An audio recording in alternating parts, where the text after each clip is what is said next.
Showbiz দুনিয়ার লুকোনো রহস্য, মঞ্চের আড়ালের সত্য এবং জনপ্রিয় নাটক সিনেমার ট্রেন্ডিং এর তালিকা আর মিউজিকের উত্থান পতনের সব খবর নিয়ে আমি আনিকা ইবনাথ হাজির হয়েছি স্যান্ডেলিনা শোবিজ ওয়ার্ল্ডের আজকের বিশেষ আয়োজনে।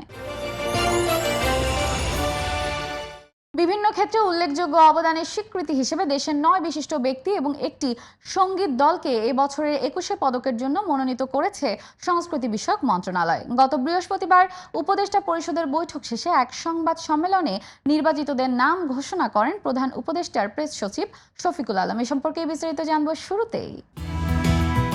2026 সালের জন্য রাষ্ট্রীয় দ্বিতীয় সর্বোচ্চ বেসামরিক সম্মাননা 21শে পদকপ্রাপ্তদের নাম ঘোষণা করলেন সংস্কৃতি বিষয়ক মন্ত্রণালয়। এবছর দেশের শিল্প, সাহিত্য, শিক্ষা, সাংবাদিকতা সহ বিভিন্ন ক্ষেত্রে বিশেষ অবদানের স্বীকৃতি স্বরূপ 9 জন গুণী ব্যক্তি এবং একটি প্রতিষ্ঠানকে এ পদক দেয়া হচ্ছে। বৃহস্পতিবার প্রধান উপদেষ্টার প্রেস উইং এসব তথ্য জানিয়েছেন। বুড়ো মানুষটাকে শুধু হাতে ফিরিয়ে দিলেন। আরে পয়সা আনেনি, অত্যন্ত ধরিবাজ লোক। হ্যাঁ, আসুন।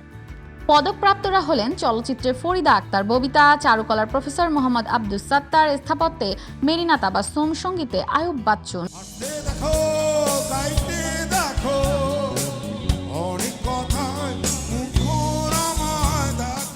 নৃত্যে অর্থী আহমেদ, সাংবাদিকতায় শফিক রেহমান, শিক্ষায় প্রফেসর ডক্টর মাহবুবুল আলম মজুমদার, ভাস্কর্যে তেজস হালদার যশ, নাট্যকলা ইসলাম উদ্দিন পালাকার, সালাম বরকত রফিক জব্বার কত গেল প্রাণ, তবু তারা সারলো না কমায়ের জবান। এছাড়া সঙ্গীত দল হিসেবে পদকপ্রাপ্ত ব্যান্ড দল ওয়ারফেজ। অন্যদিকে 2018 সালে 21শে পদকপ্রাপ্ত প্রখ্যাত সঙ্গীত পরিচালক ও সুরকার শেখ সাদী খান অভিনন্দন জানিয়ে নিজের অনুভূতি ব্যক্ত করেছিলেন। 21শে পদক তো আমাদের দেশে যারা শিল্পকর্ম করে বা সাংস্কৃতিক অঙ্গনে যারা আছেন বা যার জায়গাতে আছেন তাদের অবদানের জন্যই 21শে পদক সম্মানিত করা হয়। তো এটা প্রতি বছরই দিয়ে যাচ্ছে। তো বিশেষ করে যদি বলছি আমি যা আয়ুব বাচ্চুর কথা বলছি, যেহেতু আয়ুব বাচ্চু আমাদের সঙ্গীতাঙ্গনে ব্যান্ড সঙ্গীতে তার যেই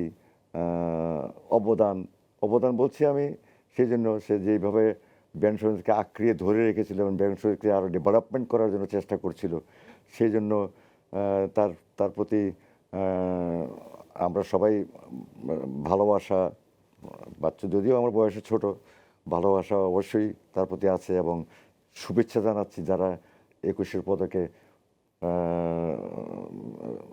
পেয়েছেন, 21শে পদক পেয়েছেন, সম্মানিত হয়েছেন, তাদের প্রত্যেকের কাছে আমার শুভেচ্ছা রইল। আপনারা আপনাদের কর্মক্ষেত্রে আরও কিছু অবদান রাখবেন, সেটাই জাতি হিসাবে আশা করবে। ঢাকা বিশ্ববিদ্যালয়ে বাংলা চলচ্চিত্রের সর্ববৃহৎ আয়োজন আমার ভাষার চলচ্চিত্র উৎসব 1432-এর পর্দা নেমেছে গতকাল। 6 দিনব্যাপী এই উৎসবের সমাপনী দিনে বেশ কয়েকটি সিনেমা প্রদর্শনী ছাড়াও ছিল পুরস্কারের আয়োজন। সে সম্পর্কে বিস্তারিত জানবো এবারে। কামার আহমেদ সাইমন পরিচালিত অন্যদিন। ভাষা আন্দোলনের চেতনায় প্রতি বছর ঢাকা বিশ্ববিদ্যালয়ের ছাত্র শিক্ষক কেন্দ্রে অর্থাৎ টিএসসিতে আয়োজন করেছিল বাংলা ভাষা চলচ্চিত্র উৎসব। ঢাকা বিশ্ববিদ্যালয় চলচ্চিত্র সংসদের আয়োজনে এবছর উৎসব শুরু হয়েছিল 3 ফেব্রুয়ারি। সিনেমা নির্বাচনে প্রতি বছরের মতো এবারও ছিল বৈচিত্র্য।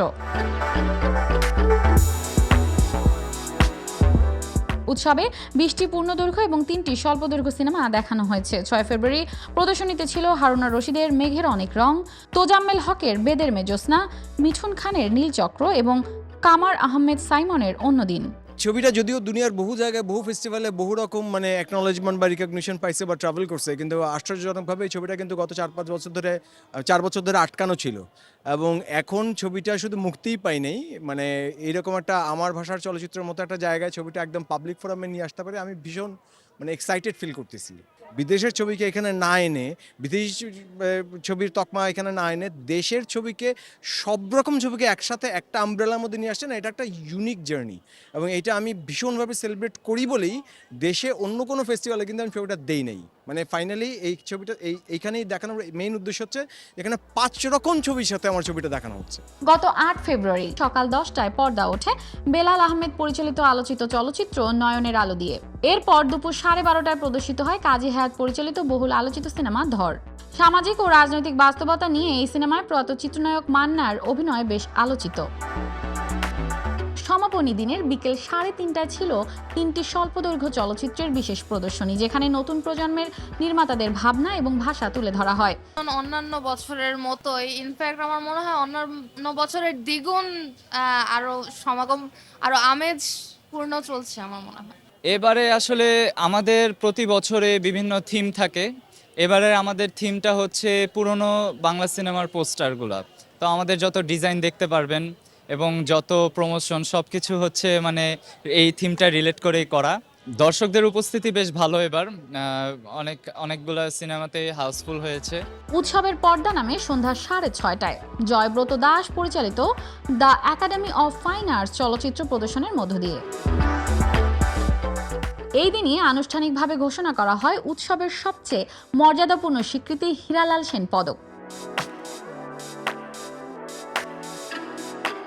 ভাষা আন্দোলনের চেতনা এবং বাংলা ভাষা চলচ্চিত্রের ঐতিহ্যকে ধারণ করে আয়োজিত বাংলা ভাষা চলচ্চিত্র উৎসব 1432 6 দিনে দর্শক, নির্মাতা ও চলচ্চিত্র প্রেমীদের মিলন মেলায় পরিণত হয়। ভাষার মাস ফেব্রুয়ারি মানেই আত্মত্যাগের স্মৃতি, গর্ব আর গভীর শ্রদ্ধা। মহান ভাষা আন্দোলনের শহীদদের স্মরণে দেশ জুড়ে চলছে নানান আয়োজন। তবে এবার সেই স্মরণে যোগ হলো এক ব্যতিক্রমী শিল্প মাধ্যম, জাদু। বর্ণমালার মাধ্যমে ভাষার প্রতি ভালোবাসা ও শ্রদ্ধা প্রকাশ করলেন জাদুশিল্পী ঐক্য সংস্থা। সে সম্পর্কে বিস্তারিত জানবো এবারের আয়োজনে। 21-এর অমর শহীদদের প্রতি শ্রদ্ধা জানাতে আন্তর্জাতিক মাতৃভাষার মাসে জাদুশিল্পী ঐক্য সংস্থা আয়োজন করেছিল এক ব্যতিক্রমী জাদু সন্ধ্যা। গত শনিবার বাংলাদেশ শিল্পকলা একাডেমির সার্বিক সহযোগিতায় এই আয়োজনে প্রধান অতিথি ছিলেন বিশ্বনন্দিত জাদুশিল্পী, 21 পদকপ্রাপ্ত ও বীর মুক্তিযোদ্ধা জুয়েলাইস। 21 ফেব্রুয়ারি যারা শহীদ হয়েছেন, সালাম,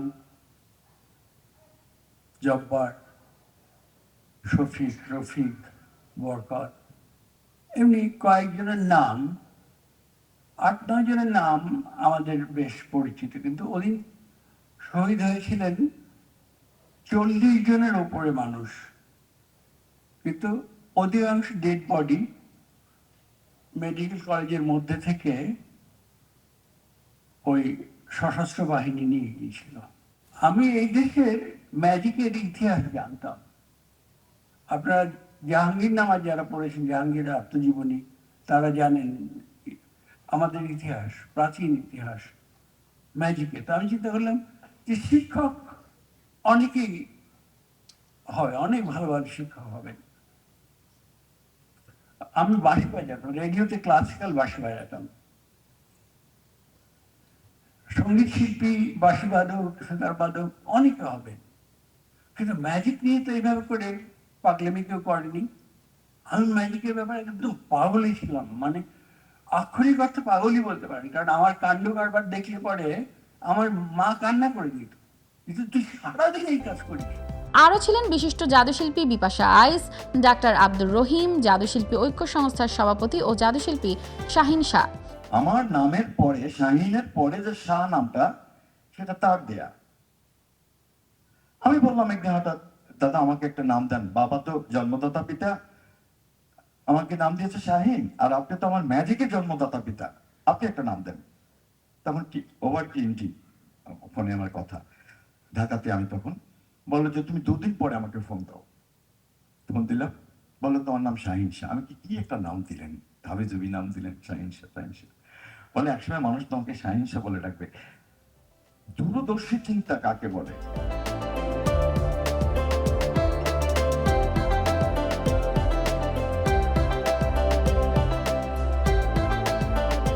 বর্ণমালা জাদু সন্ধ্যা অনুষ্ঠানটি ছিল সবার জন্য উন্মুক্ত।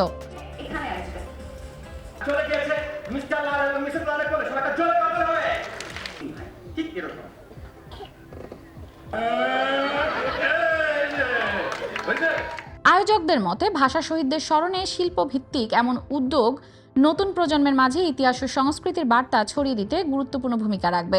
যে অনুষ্ঠানটা আজকে আয়োজন করা হয়েছে, এটা 21 ফেব্রুয়ারি উপলক্ষে, এবং কিছুদিন আগে আমরা এখানে মিলিত হয়েছিলাম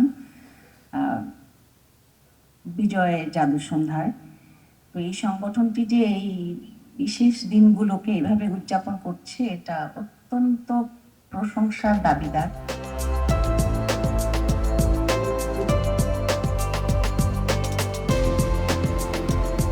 জাদুর মায়াজালে দেশাত্মবোধের অনুভূতিকে নতুনভাবে উপস্থাপন করা এই সন্ধ্যার মূল লক্ষ্য।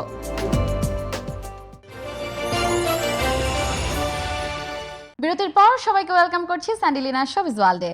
বাংলাদেশের চলচ্চিত্রে খল চরিত্র মানে একসময় ছিল একরৈখিক উপস্থিতি, কিন্তু সময় বদলেছে অভিনয়ের ধরনও। সেই পরিবর্তনের ধারায় যিনি খল চরিত্রে এনে দিয়েছেন অভিনয়ের নতুন মাত্রা, তিনি হলেন আশিস খন্দকার। অ্যাডভেঞ্চার অফ সুন্দরবন চলচ্চিত্রে তার দুর্দান্ত অভিনয় তাকে এনে দিয়েছে 2023 সালের জাতীয় চলচ্চিত্র পুরস্কারের শ্রেষ্ঠ খল অভিনেতার স্বীকৃতি। এ সম্পর্কে বিস্তারিত জানবো এবারের আয়োজনে। 9 জানুয়ারি 2026 তথ্য ও সম্প্রচার মন্ত্রণালয়ের প্রকাশিত প্রজ্ঞাপনের মাধ্যমে 2023 সালের জাতীয় চলচ্চিত্র পুরস্কার ঘোষণা করা হয়েছে। অ্যাডভেঞ্চার অফ সুন্দরবন চলচ্চিত্রে খল চরিত্রে অভিনয়ের জন্য আশিস খন্দকারকে শ্রেষ্ঠ খল অভিনেতা হিসেবে চূড়ান্ত নির্বাচিত করা হয়েছে। আশিস খন্দকার বাংলাদেশ চলচ্চিত্রের এক ভিন্নতর প্রতিভার নাম, যিনি শুরু করেন সাধারণ অভিনয় দিয়ে নয়, বরং চেষ্টা করেছেন চরিত্রের গভীরতা খুঁজে বের করার। একসময় স্বল্পদৈর্ঘ্য চলচ্চিত্র চাকাতে অভিনয়ের মাধ্যমে তার প্রথম খ্যাতি আসে, যেখানে তার অভিনয়কে বিশেষভাবে নজরে নেওয়া হয়। তারপর থেকে তিনি বিভিন্ন ধারার কাজ করেছেন। তিনি শুধু সিনেমার খল চরিত্রে সীমাবদ্ধ না থেকে থিয়েটার ও প্রযোজনাতেও সক্রিয় ভূমিকা নিয়েছেন।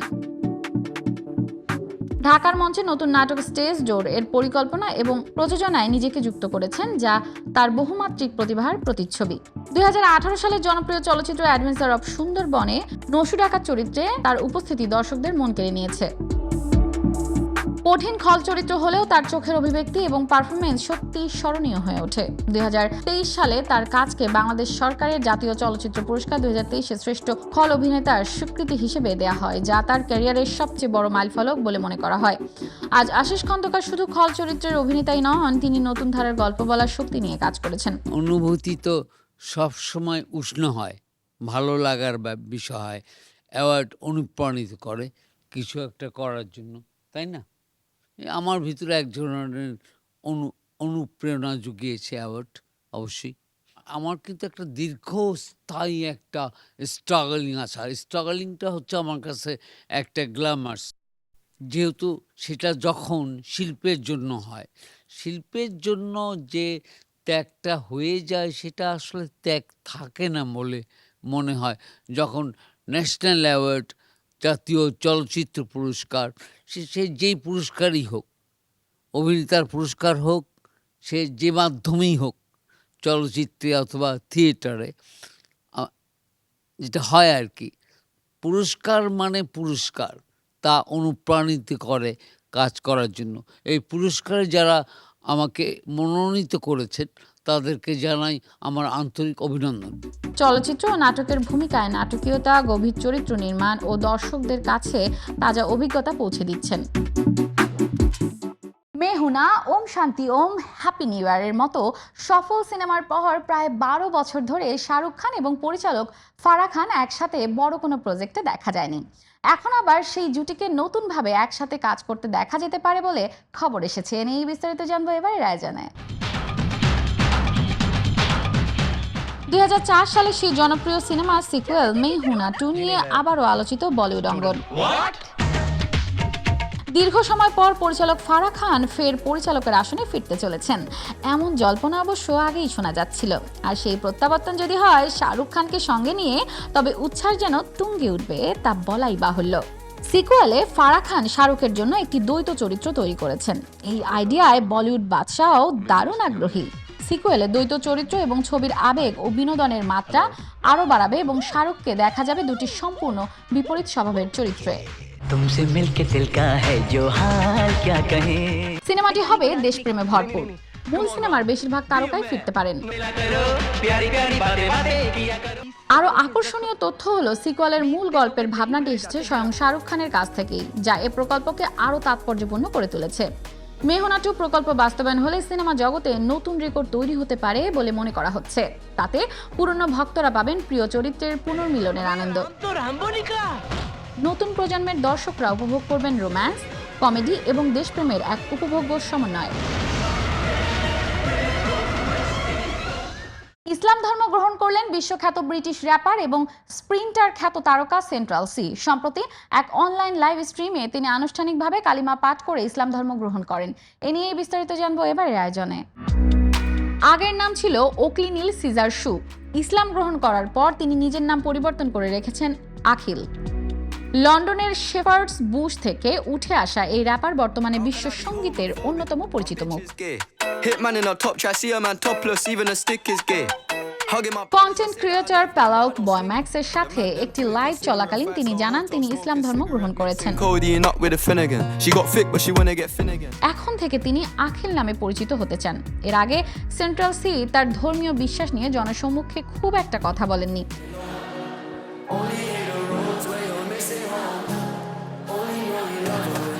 2014 সালে যাত্রা শুরু করলে 2021 সালের দিকে সেন্ট্রাল সি ইউকে র্যাপ জগতে এক প্রভাবশালী ব্যক্তিত্ব হিসেবে আত্মপ্রকাশ করেন। প্রথম ব্রিটিশ র্যাপার হিসেবে একটি একক প্ল্যাটফর্মে 1 বিলিয়ন স্ট্রিম অর্জনের রেকর্ড রয়েছে তার। ড্রেক এবং জে কোলের মতো বিশ্বসেরা তারকাদের সাথে কাজ করে তিনি গত কয়েক বছরে সাফল্যের তুঙ্গে রয়েছেন। পেশাদার জীবনের এই বাস্তবতার মাঝে তার এই ব্যক্তিগত এবং আধ্যাত্মিক পরিবর্তন ভক্তদের মাঝে ব্যাপক আলোচনার জন্ম দিয়েছে। সামাজিক যোগাযোগ মাধ্যমে বিশ্বজুড়ে তার অনুসারীরা তাকে শুভকামনা জানাচ্ছেন। মুসলিম কমিউনিটির পক্ষ থেকে তার এই সিদ্ধান্তকে উষ্ণ অভ্যর্থনা জানানো হয়েছে।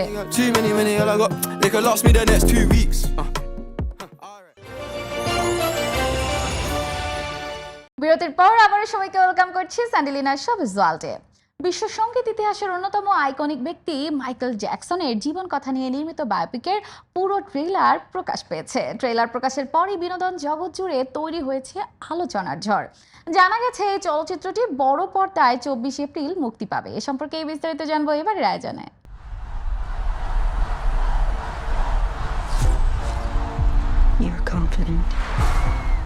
এপ্রিলের অপেক্ষিত মুক্তিচাঁদ হিসেবে আফসোস করা হচ্ছে মাইকেলের নামে নির্মিত বায়োপিকটির ট্রেলার প্রকাশকে। ট্রেলারে দেখা গেছে কিং অফ পপ মাইকেল জ্যাকসনের জীবনের নানা পর্যায়ের চিত্র, তার সঙ্গীত যাত্রা, পারিবারিক চাপ এবং সাফল্যের পথে চলার মুহূর্তগুলো।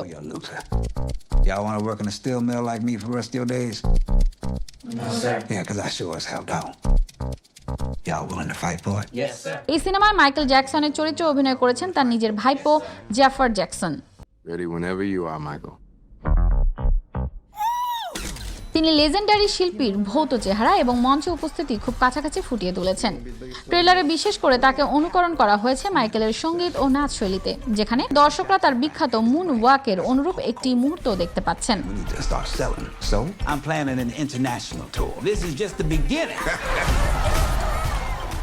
এছাড়া মাইকেলের ঘরোয়া জীবন, পারিবারিক সম্পর্ক এবং ক্যারিয়ার পর্বের ভাগগুলো কিছু অংশে ট্রেলারে তুলে ধরা হয়েছে।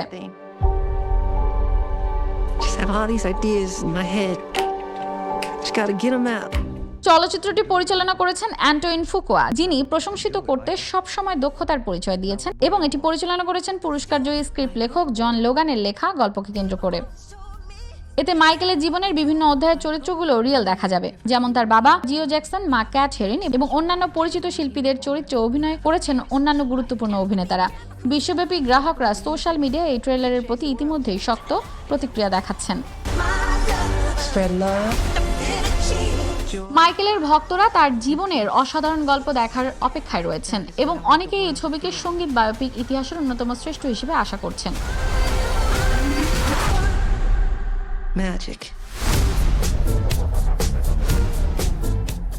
টাইরি ডিলিহে ও অ্যাডাম রোসেটের পরিচালনায় animated American sports comedy cinema god মুক্তির প্রস্তুতি শেষ পর্যায়ে পৌঁছেছে। আগামী 13 ফেব্রুয়ারি প্রেক্ষাগৃহে মুক্তি পাবে এই সিনেমাটি। সে সম্পর্কে বিস্তারিত জানবো এবারের আয়োজনে।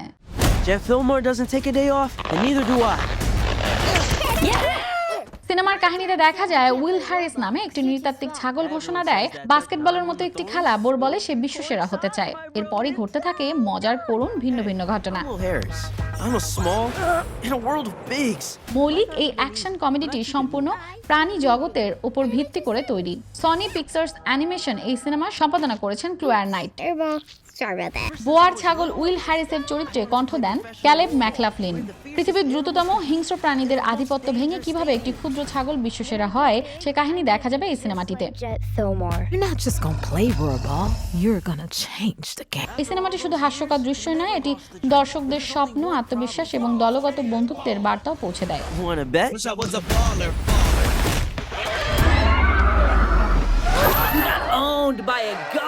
বিশেষ করে ছোট্ট শিশু এবং পরিবারের জন্য একটি অনুকূল বিনোদন হিসেবে বিবেচিত হচ্ছে, যেখানে প্রধান চরিত্রের সংগ্রাম এবং সফলতার গল্প অনুপ্রেরণা যোগাবে। আসছে 13 ফেব্রুয়ারি আন্তর্জাতিকভাবে মুক্তি পাচ্ছে এই সিনেমাটি। ফ্যামিলি ফিল্ম হিসেবে এটি শীতকালীন ছুটির সময়ের অন্যতম মজাদার অভিজ্ঞতা হতে পারে। We're all different, but that's what makes us strong. And together, we can do something great.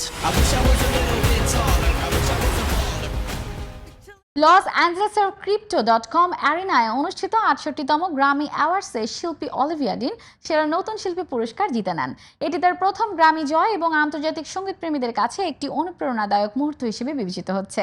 এ সম্পর্কে বিস্তারিত জানবো। দ্বিতীয় studio album the art of loving এর জন্য সেরা নতুন শিল্পী শিরোনামে পুরস্কার পেয়ে বর্তমান সঙ্গীত জীবনে একটি মাইলফলক স্থাপন করেছেন।